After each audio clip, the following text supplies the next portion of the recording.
예, 사도행전 3장 말씀. 우리가 오늘 4장을 읽었는데 그 앞에 말씀이 사도행전 3장이죠. 거기 이제 어떤 일이 있었느냐면 베드로와 요한이 기도 시간이 돼가지고 기도하러 성전에 올라가는데 성전에 그 미문이라고 있어요. 아름다운 그런 밑자를 써가지고 그 문 앞에 앉아 있는 나면서부터 안진뱅이가 된 거지가 있었단 말이죠. 그래서 그 사람이 한 푼 줍쇼 이제 이렇게 할 때에 은과 금은 내게 없지만은 내게 있는 것으로 내게 주노니 나사렛 예수의 이름으로 일어나 걷으라.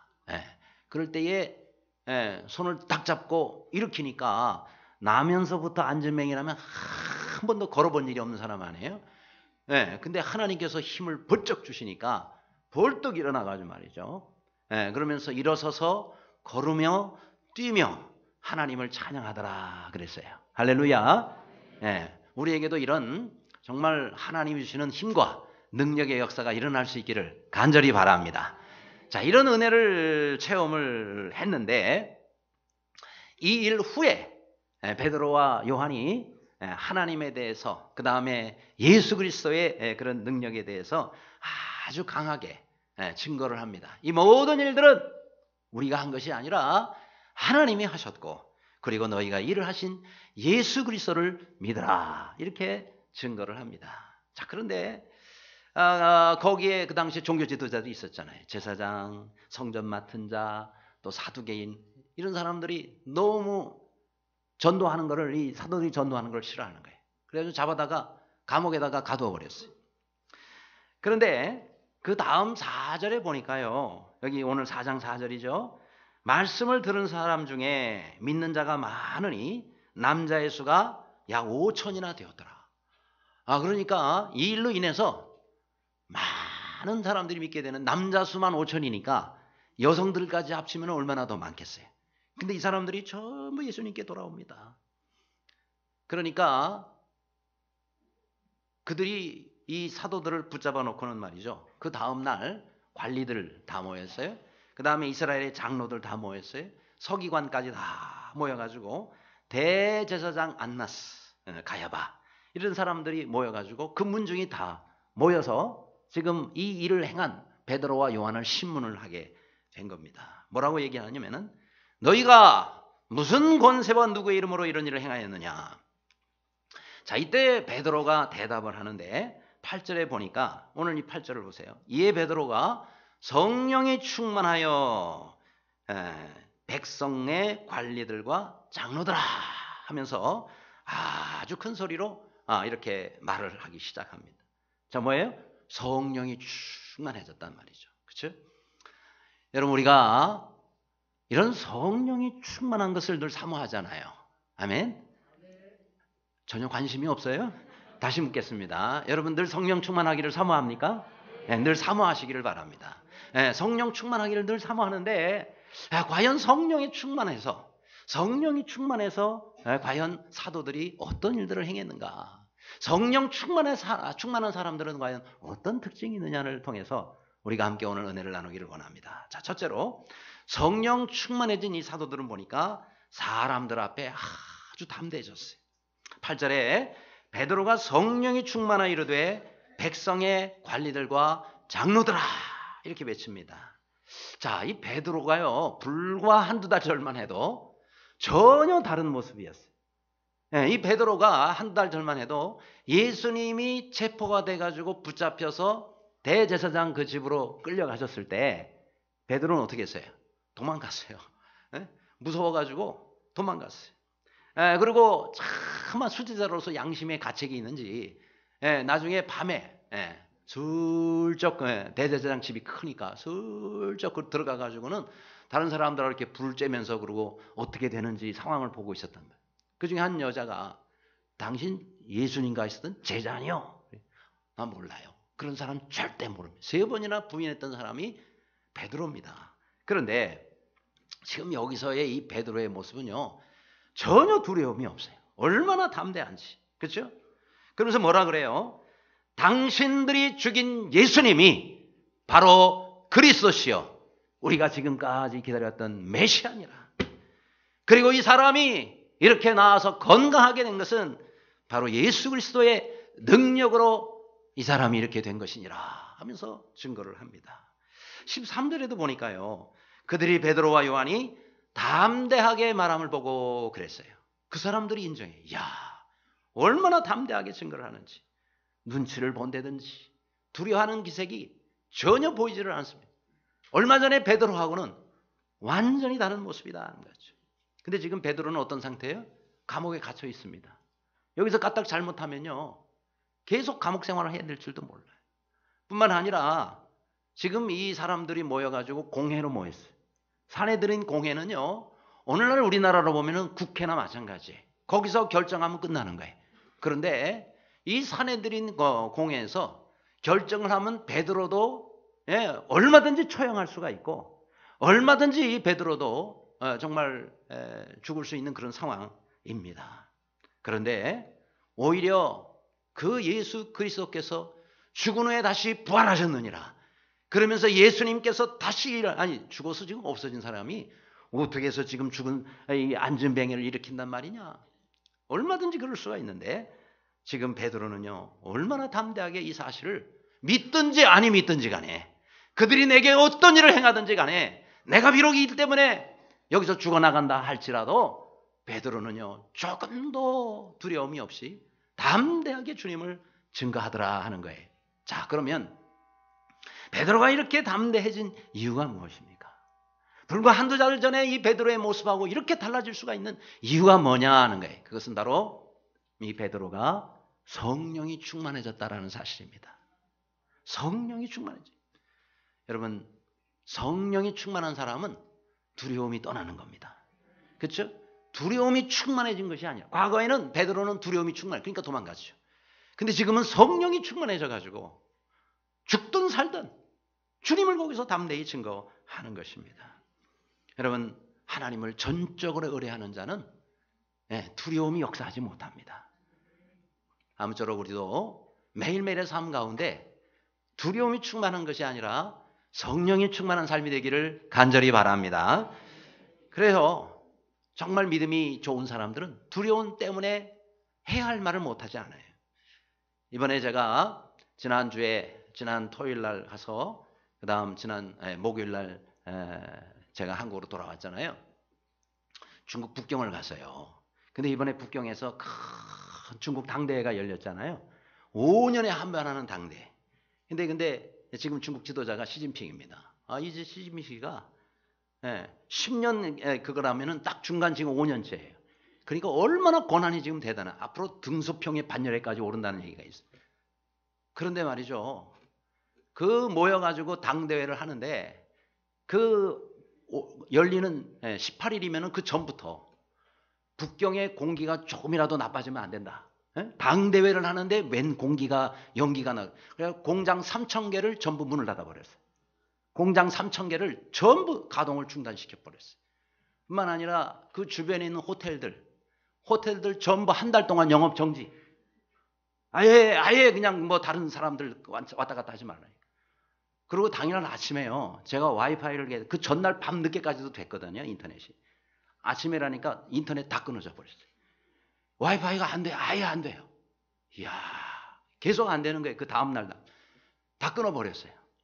그러니까 우리나라 같으면은 어느 당에서 무슨 당대회 한다고 공장 3,000개 문 닫아버리고 그러면 난리가 날 거예요. 그죠? 여러분들은 난리 안 치실 것 같아요. 예. 근데 저거 아무도 한마디 말도 못해. 그런데 그것만이 아니에요. 북경에서 제일 큰 교회가 북경 온누리교회 한 달 동안 집회금지 시켜버려요. 저를 이렇게 함께 했던 일을 도와주던 목사님이 계신데 그분 교회 폐쇄시켜버렸어요. 11월 중순까지 교인들 다 떠나라. 개척도 못하게 만들었어요. 뭐 다른 지역도 마찬가지예요. 지금 중국 분위기는 영적으로 얼마나 안 좋은지 모릅니다. 그런데 그때에 하나님께서 저를 보냈어요. 저는 사실 바빠잖아요. 왜 바쁘냐? 내일부터 우리가 지금 외국에서 우리 많은 목사님들, 목회자들 모시고 국내에서 미자리교회 목사님 모시고 우리 그 큰 세미나를 지금 준비하고 있는데 제가 그 전주에 제가 지금 중국을 다녀오는 일은 저한테 굉장히 부담스러운 일이에요. 하나님, 제가 지금 너무 마음도 바쁘고 준비할 게 많은데 왜 저를 중국으로 보내십니까? 제가 3일 집회 가운데 날 제가 저녁 집회를, 물론 거기 계시는 또 한인 목회자 강의도 했지만, 아주 가장 주된 집회는 유학생들, 북경에서 있는 우리나라 유학생들 집회였었어요. 수백 명의 학생들이 모이는데 거기서 집회를 하는데 그 전날까지도 괜찮았어요. 첫날 주일 저녁 집회할 때는 막 찬양도 1시간 얼마나 뜨겁게 하고, 그리고 2시간 말씀 전하시는 그 목사님 아무 어려움이 없어요. 근데 제가 딱 하려고 하는데 벌써 전부 막 포스터 붙어 있는, 교회 주변에 붙은 포스터를 다 떼더라고요. 다 떼야 된대, 담임 목사. 다 떼야 된다고. 그리고 강대상 뒤에 있는 현수막, 집회 현수막 다 내려야 된다. 무슨 일이니까? 공안이 지금 연락이 왔는데 뭔 집회를 하고 있냐? 그러면서 아예 집회 자체를 이거 못할 수는 없고 해야 되니까. 근데 다 떼라는 거예요. 왜요? 그게 이제 빌미가 되면 안 되니까. 그리고 제가 이제 설교를 해야 되는데 설교 시간 앞에 목사님 찬송도 우리 많이 하면 안 돼요. 15분으로 줄였어요. 그 전날 1시간 했는데 15분을 줄이고, 그리고 막 큰 소리 찬양도 못 해요. 줄이라고. 낮은, 아주 음이 낮은 찬양으로 이렇게 다 조용조용하게. 제가 얼마나 부담이 돼요. 그리고 제가 올라섰는데 목사님, 중국에서 외국 목회자가 설교하면 안 되는 거 아시잖아요. 저기 강의하는 것처럼 책상을 앞에다가 놓고 테이블을 놓고 의자를 하나 갖다 놓고, 목사님 중국 사람들은 강의할 때 앉아서 합니다. 그러니까 목사님 설교를 앉았다 일어섰다 앉았다 일어섰다 하면서 그렇게 하시면 좋겠습니다. 저는 설교를 언제 앉았다 일어섰다 해봤어야죠. 너무 좀 이상하지만 그러나 할 수 없어요. 왜요? 그 목사님 그렇게 좀 해달라고 부탁을 해요. 알겠습니다. 그러고는 한 번 앉았나? 그러고는 계속 서서 했죠 뭐. 어떻게. 그래도 한 번 앉았으니까. 근데 공안이 이제 들이닥치면 안 되잖아요. 그런데 하나님께서요, 제가 집회하는 동안에 공안이 오지 않도록 하나님께서 막아주셨어요. 얼마나 우리 성도님들이 또 기도를 많이 하셨는지 벌써 중국 공기가 안 좋은데 하나님께서 이렇게 또 보호해 주셨어요. 그렇게 해가지고 그날 저녁 얼마나 하나님 은혜를 주셨는지 몰라요. 이번 집회가 뭐냐면은 선교 청년 집회. 근데 주제가 뭐냐? 주제가 길을 묻다예요. 길을 묻다. 길 잊어버린 사람이 길을 묻잖아요. 근데 왜 저 주제를 했나? 그게 담임 목사님 마지막 날 얘기를 하시는 거예요. 왜 이 주제를 정했느냐? 그러면서 그 교회 청년들, 미술 전공한 청년들이 뒤에 현수막을 직접 그렸는데 그 디자인이 저 그림에 보이는 만리장성이에요. 저 만리장성인 건 아시죠? 여기 만리장성이에요. 그러니까 중국 사람들이 대적의 침입을 막기 위해서 만리장성 얼마나 유명합니까? 그런데요, 이렇게 중국으로 넘어오지 못하도록 중국 사람들은 만리장성을 세웠는데, 여러분 저 만리장성을 가만히 보면요, 저도 다녀왔습니다만은 거기에 길이 나 있어요. 만리장성 위에 쫙까지 길이 나 있어요. 그 굉장히 심오한 뜻이 있는 거예요. 사람은 못하도록 장벽을 쌓고 막아놓지만은 하나님 그 위에다가 길을 내시는 분이십니다. 아멘. 너무 어려워서 아멘도 안 나오네. 다시, 사람은 아예 접근하지 못하도록 복음의 장벽을 세울지라도 하나님은 그 위에다가 길을 내시는 분이십니다. 맞아요. 그래요. 그래서 길을 묻는 거예요. 진리의 길을 묻는 거예요. 하나님께 가는 길을 묻는 거예요. 내가 길이니 내게로 오라. 바로 예수 그리스도입니다. 그렇죠? 이 세상 가운데 아무리 인본주의, 세속주의, 그죠? 아무리 또 무슨 물질주의 이런 것들이 판을 쳐도, 그런 장벽이 우리 가운데 있어도 그 위에다가 길을 내시는 분은 하나님이십니다. 그러므로 우리는 이 시대에 우리는 세상 사람들의 마음과 심령 속에 예수 그리스도의 길을 내주는 사람들이란 말이죠. 그래서 아무쪼록 우리는 날마다 살면서 사람들의 심령 가운데 예수 그리스도의 길을 내주는데 앞장서는 모두가 되시기를 바랍니다. 이래 우리가 두려워해서는 안 돼요. 왜요? 하나님이 함께 하신다. 하나님께서 역사해 주신다. 그러면은 모든 두려움을 물리치고 이 세상에 어디로 가든지 누구의 마음속에도 하나님께서는 길을 해주십니다. 이런 길의 역사가 우리 모두에게 있기를 주님의 이름으로 축원합니다. 두 번째로 성령 충만한 성도의 특징은요, 법과 질서를 존중한다는 거예요. 8절에 백성의 관리들과 장로들아 라고 이렇게 외치는 것으로 나옵니다. 자, 이렇게 번역이 됐지만 사실은 이 본문은요, 이렇게 번역을 해야지 맞는 번역이에요. 백성의 지도자와 또 관리들과 장로들이시여라는 말이에요. 원래는 백성의 관리들, 지도자들과 장로들이시여.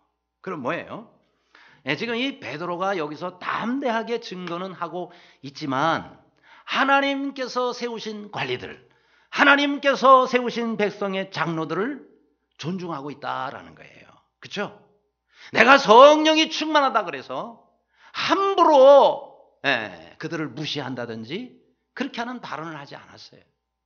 물론 이 베드로의 입장에서 보면은 복음 전한다고 그들이 잡아서 가둘 권한이 없는 거예요. 그렇잖아요. 하나님께서 주신 이 복음의 말씀을 증거하는데 왜 감옥에다가 잡아다가 가둡니까? 박수를 쳐주고 상급을 못 주는 망정 잡아다가 못하도록 감옥에 가둬서는 안 되죠. 더군다나 하나님께서 세우신 사람들이. 그럼에도 불구하고 베드로는 그들의 권위와 질서를 존중하고 그들을 이렇게 표현을 하고 있더라 하는 겁니다. 여러분, 우리가 이 세상에 살면서 우리로 이런 자세를 본받아야 돼요. 그렇죠? 하나님께서 세우신 질서와 법을 우리는 따르고 존중해야 된다. 왜요? 우리 사회에도 법이 있고 질서가 있지 않습니까? 성령이 충만해졌다고 우리가 정신 나간 사람처럼 그렇게 행동해서는 안 된다라는 겁니다. 그렇죠? 여러분, 우리가 성령이 충만할수록 더 질서를 잘 지키고 더 우리가 예의를 지켜야 되는 거예요. 여러분, 베드로가 성령이 충만했다 그래서 그 관리들을 향해서 이 신앙 없고 되먹지 못한 인간들아, 너희들이 감히 내가 누군 줄 알고 나를 이렇게 붙잡아 감옥에 가두느냐. 그리고 하나님을 그딴 식으로 믿지 말아라. 너희가 하나님을 아느냐, 성령을 아느냐, 예수 그리스도를 아느냐, 이렇게 말하지 않았다 이 말이에요. 어떻게 말했어요? 아주 물론 담대하게는 전했지만은 그들을 존중하고 그들을 인정했다라는 겁니다. 그렇죠? 여러분, 그래서 성령 충만한 사람들은요, 더 성령이 충만하면 충만할수록 참 사람이 부드러워요. 여러분, 우리가 성령님께 간절히 기도를 하고 성령님과 우리가 대화를 할 때 아주 조용한 시간에 대화를 하잖아요. 그럼 성령님이요, 아주 부드럽게 말씀하세요. 아멘.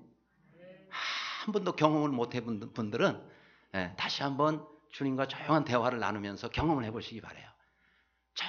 정말 부드럽게 말씀하세요. 아무개야. 그렇죠? 얼마나 부드러운지 몰라요. 그리고 참 성령님 온유하세요. 성령 얼마나 온유.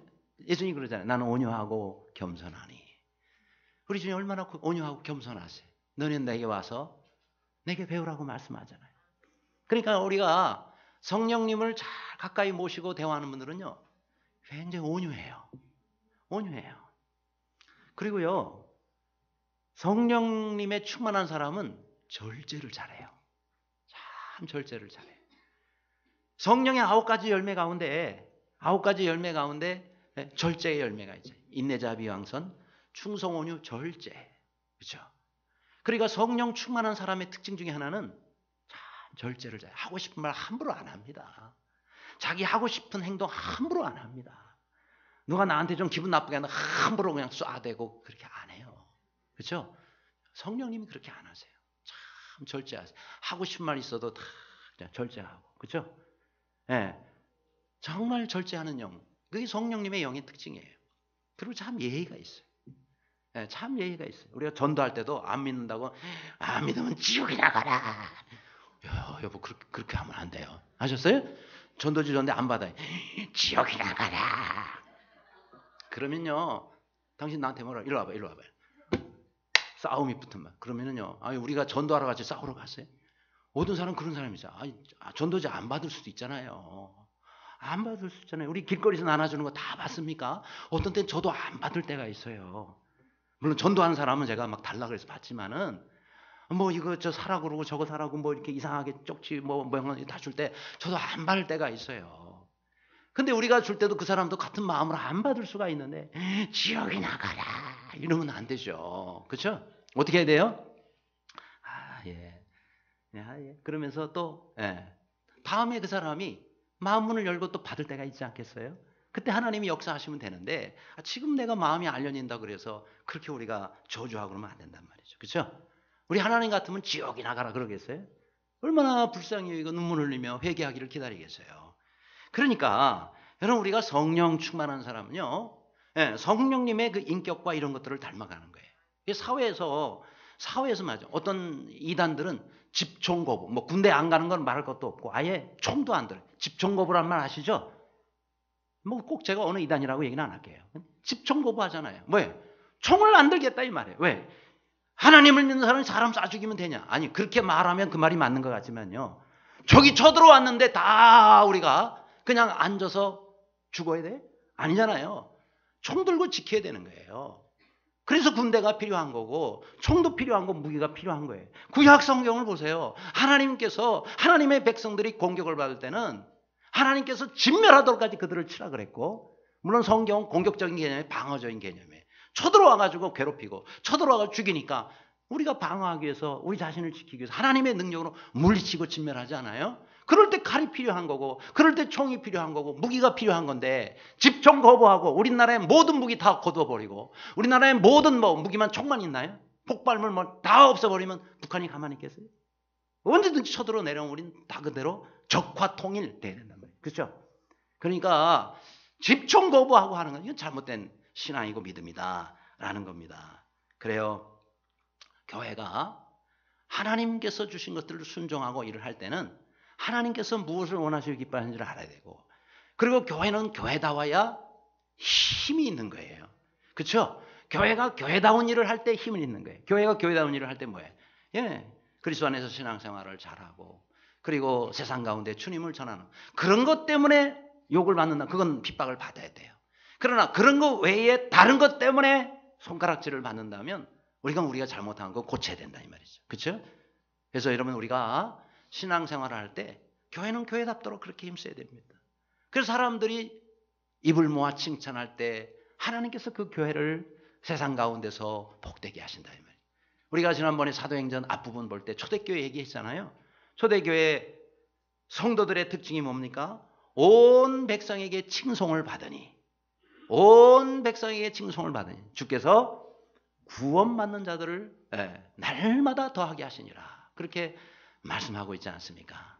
그래서 교회는 손가락질이 아니라 세상 사람들에게 칭찬을 받을 수 있도록 그렇게 날마다 세상 가운데서 살기를 바랍니다. 자, 우리 옆 사람 한번 이렇게 하겠습니다. 칭찬받는 예전교회가 됩시다. 시작. 그래요. 우리 이웃들에게 칭찬받는 성도. 그래야 하나님이 복되게 하시는 교회가 되는 겁니다. 세 번째로 성령 충만한 교회의 특징은 하나님 말씀에 철저히 순종한다는 거예요. 자, 19절 말씀이 2절 말씀이거든요. 다 같이 한 목소리 읽겠습니다. 시작. 베드로와 요한이 대답하여 이르되 하나님 앞에서 너희의 말을 듣는 것이 하나님의 말씀을 듣는 것보다 옳은가 판단하라. 아멘. 지금 사도들은 두 가지 명령을 받고 있어요. 하나는 하나님의 명령이에요. 무슨 명령이에요? 예수 그리스도 이 복음을 증거하라 하는 거예요. 전하라는 거예요. 또 한 가지 명령은 사람들의 명령이에요. 뭐예요? 백성들의 지도자예요. 백성들의 지도자가 다시는 예수 그리스도의 이름으로 말하지도 말고 전하지도 말아라는 거예요. 하하, 이 두 가지가 지금 겹쳤어요. 한쪽에서는 하나님은 전하라 그러시고 한쪽에서는 전하지 말라 그러고 이 중간에서 고민이 될 수밖에 없어요. 백성들의 지도자의 말을 들을 것이냐 아니면 하나님의 말씀을 들을 것이냐. 여러분 같으면 어떻게 하겠어요? 뭘 고민을 하세요.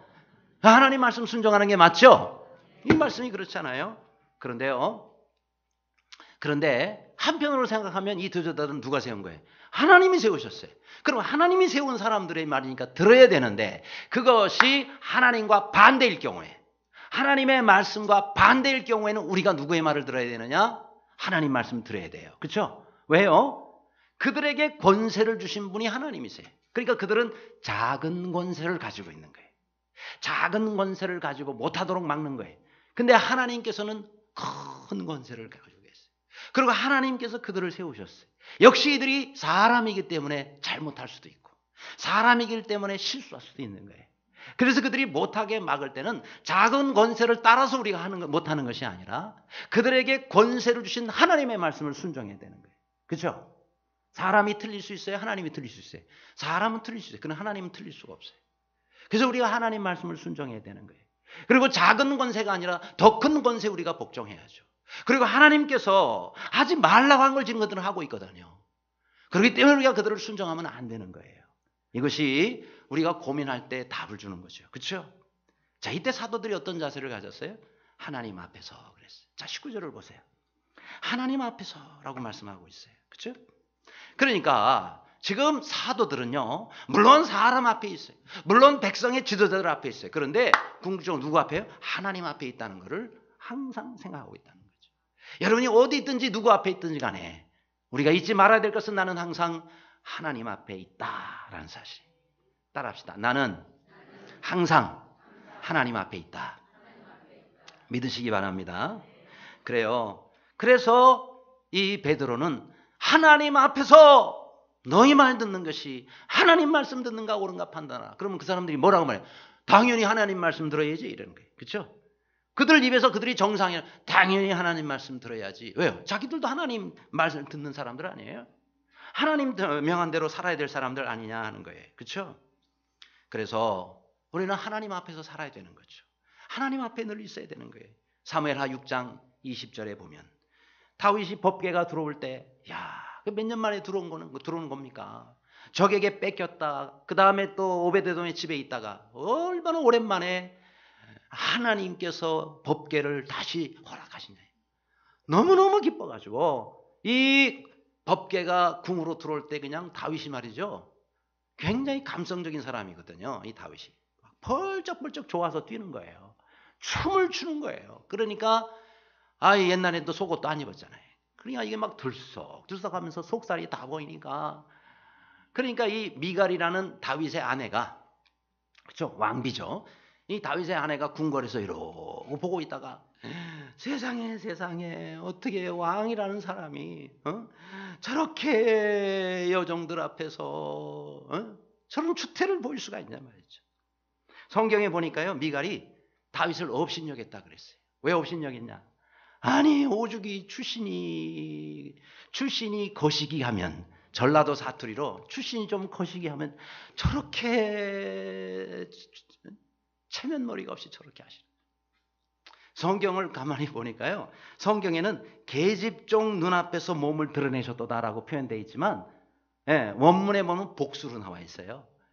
영어 성경엔 걸스라고 나와요. 그게 뭐냐면은 많은 여종들 앞에서, 여자 하인들 앞에서 왕이 속살을 드러내고 춤을 추고 있으니, 그러니까 이 미갈이 아이고 목동 출신이 오죽하겠어 그러면서 그 다윗 왕을 업신여겼다 그랬어요. 다윗이 그 얘기를 듣고 어떻게 했습니까? 그 다음 절 21절에 이는 여호와 앞에서 한 것이니라 그랬어요. 누구 앞에서 한 것이라고요? 여호와 앞에서. 내가 지금 이렇게 하는 것은 사람들 앞이라면 안 하는 거예요. 왕이 그렇게 하겠어요? 그러나 여호와 앞에서 내가 한 것이다. 내가 그리고 앞으로도 계속해서 여호와 앞에서 뛰놀리라. 하나님 앞에는 어린아이와 같은 거예요. 그러니까 너무 기뻐가지고 하나님 앞에서 남들이 손가락질 하더라도 하거나 말거나 그냥 하나님 앞에서 사람들은 손가락질 하는데요, 하나님 얼마나 기뻐하시겠어요? 그럼 어떤 걸 선택하겠어요? 하나님 기뻐하시는 걸 선택하겠어요? 아니면 사람이 기뻐하는 걸 선택하겠느냐? 그렇습니다. 어떤 신학자는 이렇게 말하고 있습니다. 현대교회에서 가장 큰 문제는 성도들이 하나님의 음성을 듣는 것보다 사람의 음성을 더 크게 듣는 것이다. 이렇게 말하고 있어요. 현대교회의 가장 큰 문제가 뭐라고요? 하나님 음성보다 사람 음성을 더 크게 듣는 거래요. 여러분, 우리가 혹시 그렇게 살고 있지는 않은가? 하나님 음성 듣기보다 사람의 음성 듣는 것을 우리가 더 좋아하지는 않는지, 그것에 더 무게를 두고 더 권위를 두고 우리가 살고 있지는 않는지 한번 생각해 보자 하는 겁니다. 그렇죠? 과거 사울 왕이 그랬단 말이죠. 하나님께서 기름 부어 세우셨는데, 이스라엘의 초대 왕으로 하나님이 세우셨는데 무슨 뭐 왕손이에요? 아니에요. 시골에서 일하는 사람 하나님께서 불러다가 이 사울을 왕으로, 초대 왕으로 세우셨으면 얼마나 하나님 말씀을 잘 들어야 돼요? 그런데 하나님 말씀을 계속 불순종해요. 사무엘이 찾아왔어요. 기름 부었던 사무엘이 찾아왔어요. 왜 그렇게 했습니까? 물으니까 사무엘상 13장 24절에 이렇게 사울왕이 사무엘에게 고백을 합니다. 내가 여호와의 명령과 당신의 말씀을 어긴 것은 내가 백성을 두려워하여 그들의 말을 청종하였음이니이다. 그렇죠? 누구 말을 더 두려웠다고요? 백성을 더 두려워했다는 거예요. 하나님이 세운 사람은 하나님을 더 두려워해야 되는데 백성을 더 두려워해서 내가 하나님의 말씀이 아니라 백성들의 말을 청종하였습니다. 그럼 끝난 거죠. 그렇죠? 더 이상 하나님께서 그를 붙잡고 사용하실 이유가 없는 것이다 하는 겁니다. 그래서 사도행전 5장 29절에 또 다른 일을 또 체포가 사도들이 됐는데, 사도행전 5장 29절 말씀을 보면 베드로와 사도들이 대답하여 가로되 사람보다 하나님을 순종하는 것이 마땅하니라 그랬어요. 따라가시기 바랍니다. 사람보다 하나님을 순종하는 것이 마땅하니라. 아멘입니까? 맞습니다. 사람보다 하나님을 순종하는 것이 마땅하다 하는 거예요. 여러분, 한자 중에 생명이라고 있잖아요. 생명. 근데 이 생명의 명자가 두 가지 뜻이래요. 사전을 찾아보면 무슨 뜻이 있냐면 하나는 명, 목숨 명자예요. 생명하고 그 다음에 또 명줄, 그 다음에 우리가 아무튼 생명을, 목숨을 얘기할 때 저 명자를 씁니다.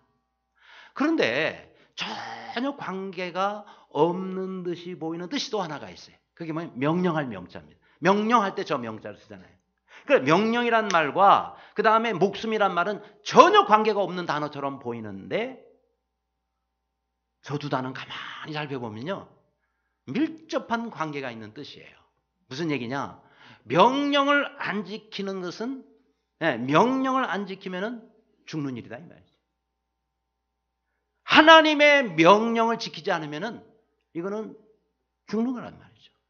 목숨 걸고 지켜야 된다.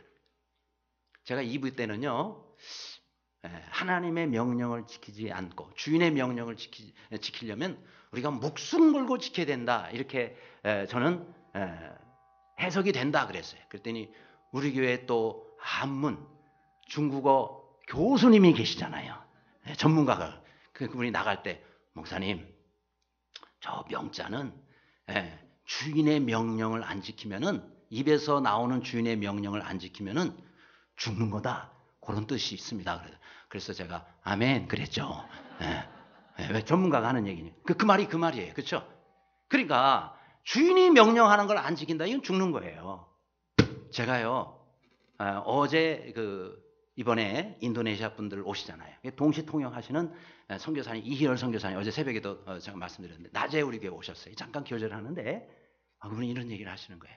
이번에 이슬람 지도자 중에 지도자 한 분이 오세요. 이번 세미나를 들으러. 그런데 정말 어렵게 이제 그분이 옵니다. 근데 이분이 처음에 예수님을 코란경을 읽다가 거기에 코란경에도 이사라고 나와. 이사가 누구면 예수님이에요. 거기에 대한 글을 읽고 거기서 복음을 깨달아요. 그렇게 해가지고 이분이 예수님을 믿었거든요. 그래서 예수님은 자신을 구원하신 분으로만 생각해서 감사하고 믿었는데 가만히 성경을 공부하면서 보니까 예수님이 주인이시라는 거예요. 우리가 예수님을 주여 부르죠? 아닌 거로 생각하시는 분들, 다시 예수님을 주인으로 부르죠? 예수님 그러면 주여 하잖아요. 주여! 우리가 예수님을 처음 믿을 때부터 주여! 하고 주님으로 믿습니다. 그런데요, 이 이슬람 지도자가 하는 얘기가 유대 언어에도 히브리어도 똑같이 지금 쓰고 있대요. 여러분 유대인들이 주여라고 부를 때 주라고 쓰면은요, 그거는 어떤 분이냐, 내 목숨을 바칠 대상한테만 주라고 부른대요. 내 목숨을 바칠 대상한테만 주라고 부를 수가 있대요. 그러니까 내가 주여라고 불렀다 그러면은 그 사람 위해서 내 목숨을 바치는 거예요. 그래서 지금 그분은 목숨 걸고 여기 오시는 거예요. 목숨 걸고 지금 이슬람에 있는 사람들 대상으로 사역을 하고 있어요. 자, 여러분 우리도 주여라고 부른다 그러면은 원래의 히브리어의 이 주여 뜻은 내 목숨을 바치는 대상이 되는 거예요. 여러분 우리가 정말 주님을 주인하고 부를 때는 내가 주여라고 부를 수 있지만 가볍게 불러서는 안 되는 거예요. 그 선교사님이 어제 그러는 거예요. 우리나라 성도들은 주여를 너무 가볍게 쓴대요. 이게 목숨을 바칠 대상이라는 그런 것만 쓸 수 있는데 너무 가볍게 주여하고 하나도 예수님 명령 안 따르는, 하나도 안 지키고 있다는 거예요. 불순종하며 살고 있으면서 어떻게 주여 주여 하느냐 말이죠. 야, 정말 그 말 듣고 제가 그럴 수 있구나 하는 생각을 했어요. 그렇습니다. 여러분 우리가 주여라고 부를 때는 주님의 명령은 내 목숨 걸고 지켜야 되는 그런 책임이 있다는 사실을 알고 주님의 명령을 잘 따르며 지키는 모두가 되시기를 간절히 바랍니다. 끝으로 성령 충만한 성도는 전도하지 않고는 견딜 수가 없게 된다 그랬어요. 20절 우리는 보고 들은 것을 말하지 아니할 수 없다 말씀하고 있어요. 성령 충만한 사람의 또 한 가지 특징은 자신이 보고 들은 주님을 전하지 않을 수 없다는 겁니다. 그렇죠? 예수님은 바로 곁에서 3년 반 동안이나 예수님을 지켜보고 말씀을 들었어요. 그 죽으심, 부활하심도 눈으로 목격했어요. 승천하시는 모습도 바로 옆에서 지켜봤어요. 성령님께서 오실 때 각 사람 위에 성령이 임하시는 모습도 체험을 했어요. 더 이상 어떤 증거가 또 필요하냐 말이에요. 베드로에게 더 이상 어떤 다른 증거가 또 필요하냐 말이죠. 그런 베드로에게 예수님에 대해서 말하지 말고 전하지 말고 가만히 있으라, 이게 말이 되냐 이 말이죠. 그렇죠? 그래서 베드로는 가만히 있을 수가 없다는 거예요. 그러면서 12절에 베드로 사도가 뭐라고 해요? 다른 이로서는 구원을 받을 수 없나니 천하 사람 중에 구원을 받을 만한 다른 이름을 우리에게 주신 일이 없다라고 말씀했어요. 그렇죠? 예수님 외에 다른 길이, 구원의 길이 있다면 저도 이렇게 예수님 안 믿습니다. 그렇죠? 다른 데 가보시라 할 거예요. 얼마든지 그 길로 가서 해보라며. 그런데 그 길은 안 되는 거예요. 다른 길은 없어요. 아멘. 천국에 들어가는 길은 예수님뿐이지요. 네, 좋은 주일학교 가면은 이걸 가르쳐줘요. 네? 좋은 주일학교 가면 이걸 가르쳐줘요. 다른 길은 없어요. 오직 예수님뿐. 그러니까 우리가 예수님 외에는 길이 없기 때문에 예수님을 안전할 수가 없는 거예요. 안전하면 죽는데, 안전하면 영원히 멸망하는데, 그래서 우리가 전하지 않을 수 없다라는 거예요. 그렇죠? 세상에 많은 종교가 있습니다. 고등 종교만 하더라도 수십 개예요. 고등 종교만 하더라도 수십 개인데 그 수십 개의 종교들 가운데 누가 내 죄의 문제를 다루어 줬으며, 누가 내 죄의 문제를 해결해 주었으며, 누가 나의 영원한 미래를 책임지며 내게 영생을 주신 일이 있느냐 이 말이죠. 오직 예수님만이 내 죄 때문에 자신의 생명까지 주셨단 말이죠. 여러분 이걸 어떻게 종교라고 말할 수가 있겠어요? 진리의 길이지 이게 어떻게 종교입니까? 수많은 종교 가운데 하나 선택해서 믿은 거예요. 여러분 우리가 생활을 조금 더 낫게 하기 위해서 종교 생활을 합니까? 인격 수양을 하기 위해서 우리가 종교를 믿느냐 이 말이에요. 그렇다면 우리가 예수님을 잘못 믿는 거란 말이죠. 예수님 우리의 인격 수양을 위해서 오신 분이 아니고 지금보다 조금 더 낫게 살도록 하기 위해서 이 땅에 오신 게 아니란 말이죠. 그러면 예수님이 생명을 주실 것도 없었잖아요. 그냥 잘 살아라, 아주 착하게 살아라, 그리고 천국 가시면 됐지. 왜 생명까지 주셨냐 말이죠. 그것은 예수님이 생명을 주시지 않으면 나의 생명이 살 수 없기 때문에, 내가 지옥 가는 데서 영원한 생명을 얻을 수 없기 때문에, 그래서 주님이 그 생명을 주신 거 아니겠습니까? 그렇다면 이건 선택의 문제가 아니란 말이죠. 물론 우리 입장에 선택이지만은 선택하지 않으면 죽음의 길밖에 없는 것이다 라는 거예요. 근데 이것을 전하지 말라 그러니 그럼 다른 길이 있냐 이 말이죠. 그렇죠? 그래서 우리가 한 달 동안 전도를 한 번도 안 하고 내 마음이 편안하다 그러면은 여러분 잘못 믿고 있는 거예요. 예수님을 잘못 믿고 있는 거예요. 왜요? 지금 한 달 동안 죽어가는 사람이 얼마나 많습니까? 한 달 동안 지옥에 가고 있는 사람이 얼마나 많으냐 말이죠. 그런데 우리가 그들에게 한 번도 전도를 하지 않는 내 마음이 너무 편안해. 그렇다고는 우리는 너무너무 잘못 믿고 있다 이 말이죠. 예레미야는 뭐라고 말했어요? 예레미야 20장 9절에 내가 다시는 여호와를 선포하지 아니하며 다시는 그의 이름으로 말하지 아니하리라 하면 내 마음이 불붙는 것 같아서 골수에 사무치니 답답하여 견딜 수 없나이다. 이렇게 고백을 했단 말이죠. 근데 우리는 반대인 것 같아요. 그죠? 내가 예수 그리스도의 이름으로 전하겠다 그러면 내 마음이 막 불붙는 것 같아.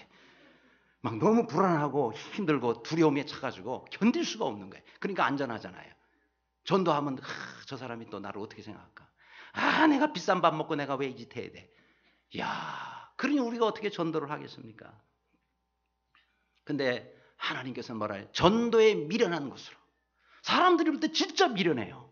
왜요? 아니 전도지 줘가지고 누가 믿겠냐면. 그런데도 하나님 하라 그러시거든요. 전도에 미련한 것으로 믿는 자들을 구원하시기를 기뻐하셨도다. 그렇다면 우리가 하나님 기뻐하신 일을 해야 돼요? 말아야 돼요? 여러분이 힘이 없어도 하셔야 돼요. 시간이 없어도 해야 돼요. 돈이 없어도 해야 돼요. 아멘? 왜요? 하나님이 그것을 기뻐하시기 때문에. 그러면 나머지는 하나님이 해결해 주시는 거예요. 제가 밤마다 여기 교회 와가지고 어젯밤에도 마찬가지 계속 밤늦게까지 이 본당을 왔다 갔다 하면서 금식하며 기도하잖아요. 제가 요즘에 계속 기도할 때마다 떠오르는 찬송, 계속 제가 이 본당에서 부르는 찬송이 있어요. 일어서면 전도하고 앉으면 기도하는 그런 성도가 되게 하소서. 일어서면 전도하고 앉으면 기도하는 그런 제자가 되게 하소서. 아멘. 제가 어디서 들었는지는 모르겠어요. 그런데 계속 그게 생각이 나요. 제가 작곡했다고는 꼭 말을 드릴 수는 없고, 그러나 아무튼 계속 이 음이 생각이 나요. 너무 간단한데 얼마나 강력한 여기에 메시지가 들어있는지 몰라요. 일어서면 전도합시다. 앉으면 기도합시다. 그런 성도가 되게 하소서. 멀리는, 가까이서는 우리가 그렇게, 멀리는 인종을 초월해서, 그죠? 그리고 문화를 초월해서, 종교를 초월해서 복음을 전하는 거예요. 이게 선교입니다. 하나님이 얼마나 선교를 기뻐해요. 여러분 선교가 요즘 얼마나 어려운 줄 아세요? 얼마나 위험한지 아냐고요. 얼마나 지금 전도하고 선교하기가 어려워요. 나라를 초월해야 되고, 그리고 언어를 또 초월해야 되고, 종교를 초월해야 되고 가야 되는 거예요. 그런데 하나님이 가장 기뻐하시는 것이 선교단 말이죠.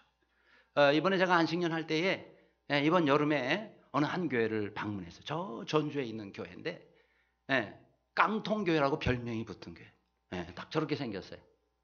콘센트 막사 이렇게 동그래가지고 콘센트 막 길게 돼 있는데 그 안에 들어가니까요. 예배를 드리는데 그냥 양쪽에 쫙 선풍기가 위에서 이렇게 내려와 있어요. 물론 에어컨이 군데군데 있기는 하지만은 여름에요. 얼마나 뜨거운데 그냥 선풍기 빨아요. 이야, 그런데 저 교회 4,000명이 모인대요. 지금 그렇게 생긴 그 교회에 4,000명이 모이는 그 교회래요. 근데 전주 안디옥 교회. 왜 안디옥 교회냐? 안디옥 교회가 선교하는 교회 아니었어요. 담임 목회자와 바울까지 같이 선교사로 보냈잖아요. 그런데 이 교회는 선교하는 일에 집중해요. 왜 교회를 멋있게 안 짓느냐? 돈이 없어서가 아니고요. 선교하느라고 다른 데 돈을 안 쓰는 거예요. 우리는 좀 이렇게 살자. 그러나 우리가 교회 헌금을 가지고 하나님 기뻐하시는 선교하자. 이 교회는 90개국에 400명이 넘는 선교사를 지금 보냈어요. 400명이 넘는. 이 교회는 단일교회로 우리나라에서 선교사를 제일 많이 파송한 교회예요. 건물은 제일 형편없는데 선교사님은 제일 많이 보냈어요. 이 교회는 1년 예산의 60%를 선교비로 사용해요. 그러니까 모든 부서들이요 교회 재정을 타지를 않아요. 전부 자비로 충당한대. 왜냐하면 교회 재정 타면 선교비가 줄어드는 거니까. 교회 재정을 타면 선교비가 줄어드는 거니까 그거 선교하세요. 우리는 자비로 교회를 하겠습니다. 그래서 이 교회는 별명이 있는데요. 모든 부서별로 재정 신청을 안 하는 교회. 예? 재정 지원을 안 해요, 교회에서. 그 다음에 이 교회는 예산이 없고 결산만이 돼요. 뭐 예산 어디 이거 아예 세우지를 않는데. 근데 선교에 어떻게 썼는가 결산만 한대요. 또 한 번 선교사 수련 회비로 7억 원이나 쓴대요. 별로 놀라지도 않으시네요. 예? 우리 교회는 1년 전체 예산이 7억 원 정도밖에 안 되는데 한 번 선교사 수련회, 그러니까 비행기표 값을 다 주시는 것 같아요. 그러니까 선교사님 들어오는데 7억 원이나 들어가죠. 그리고 기도가 생명인 교회예요. 생명처럼 기도를 해요. 그 다음 선교를 위해서 불편함을 참는 교회. 예. 선교를 위해서 깡통교회의 이 불편함을 참는. 여러분 이 교회에 표가 있대요. 알려드릴까요? 이 교회 표가 있대요. 한번 따라 하실래요? 불편하게 삽시다. 예. 이 교회 표래요. 우리는 좀 편하게 삽시다. 이렇게 말을 많이 하고 싶은데 불편하게 삽시다. 왜 불편하게 살아요? 돈이 없어서 아니에요. 그걸로 선교하자는 거예요. 우리 선교하고 우리는 좀 불편하게 삽시다. 이야, 참 은혜가 되잖아요. 내일부터 하는 우리 교회 멘토링 지도자 컨퍼런스는 선교입니다. 이번에 37분의 해외에서 목회자들이 오세요. 국내에서 37분 대부분 미자립교회 목사님들이에요. 미자립교회는 어디 한 번 가서 강의 한 번 듣기가 어려워요. 왜냐하면 비용을 내야 되고 준비해야 되니까. 우리가 그분들을 이번에 초청했어요. 그분들에게 전액 무료로 우리가 그들을 초청했어요. 한 분에게도 우리가 돈을 안 받습니다. 왜냐? 멀리서 인도네시아, 중국에서 그분들이 자비로 비행기 표값 다 들여 본인들이 오시는데 여러분 우리가 밥값 받아서 되겠어요? 그렇죠? 여러분 우리가 밥값 숙소비 받아서 되겠느냐고요. 그래서 우리가 섬기겠다는 거예요.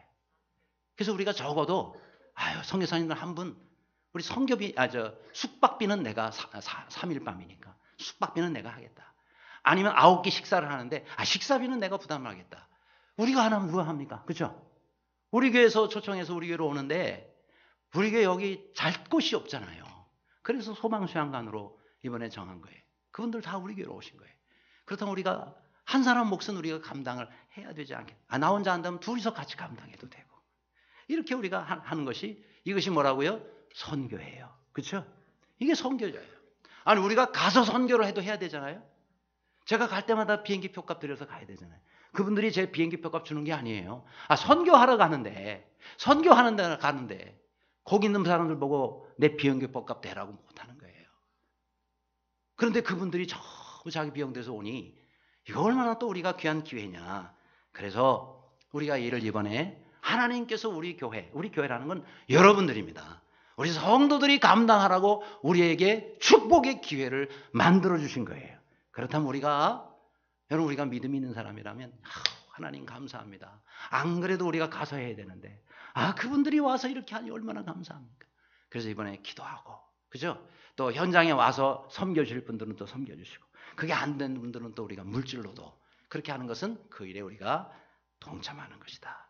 그렇게 함으로 하나님께서 이 시대에 가장 기뻐하는 일에 아름답게 쓰임받는 우리 예전교회 성도님들이 되시기를 간절히 바랍니다. 기도하겠습니다.